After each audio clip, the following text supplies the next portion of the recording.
திரு சவுக்கு சங்கர் வீட்டில் 24/3/2025 அன்று காலை அவரது தாயார் அவர்கள் தனியாக வீட்டில் இருந்தபோது சுமார் 50 பேர் கொண்ட கும்பல் அத்துமீறி அவருடைய வீட்டின் கதவை உடைத்து உள்ளே நுழைந்து தாக்கல் நடத்தி அங்கு இருக்கின்ற பொருட்களை எடுத்துச் சென்றவுடன் அந்த பொருட்கள் பல பொருட்களை அடித்து நொறுக்கியிருக்கின்றார்கள்.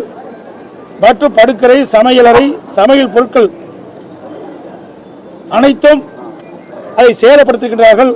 அதோடு வீட்டுக்குள் நுழைகின்ற பொழுதே அவள் எடுத்து வந்த அந்த மலத்தை வீட்டுக்குள் கொட்டியும் சாக்கடை தண்ணீரை ஊற்றியும் வீட்டை மிக மிக மோசமான முறையிலே, கொடுமையான முறையிலே இந்த செயல் செய்திருக்கின்றார்கள்.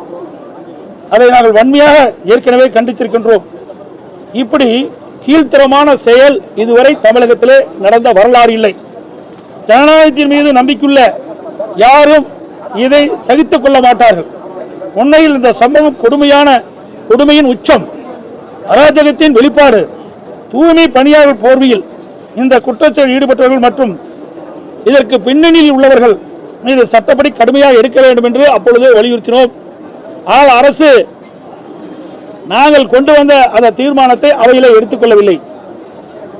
பிறகு அதை கவன ஈர்ப்பு தீர்மானமாக கொடுத்து அரசுடைய கவனத்திற்கு கொண்டு வந்து இப்படி பட்டம் பகலில் ஒரு வீட்டில் அத்துமீறி நுழைந்து இப்படி கொடுமையான செயலை செய்திருக்கின்றவர்கள் அரசுடைய கவனத்திற்கு கொண்டு வந்து அவர்கள் சட்ட நீதியாக தண்டிக்கப்பட வேண்டும் என்பதுதான் எங்களுடைய நிலைப்பாடு.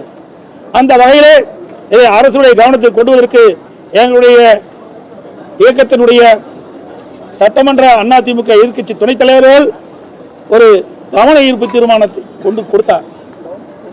அதை எடுத்துக்கொள்வதாகவும் சட்டப்பேரவையில் தெரிவித்தார்கள். ஆனால் நாளாக ஒவ்வொரு முறையும் நாம் சட்டமன்றத்தில் எழுந்து கேட்கின்ற பொழுதெல்லாம் அதை நிராகரித்தார். இன்றைக்கும் நாங்கள் அவருடைய அறைக்கு சென்று எங்களுடைய சட்டமன்ற எதிர்க்கட்சி துணைத் தலைவர்கள் இந்த கோரிக்கை வைத்தார். இன்றையாவது எடுத்துக் கொள்ளுங்கள் என்று சொல்லி அதை எடுக்க மறுத்துவிட்டார்.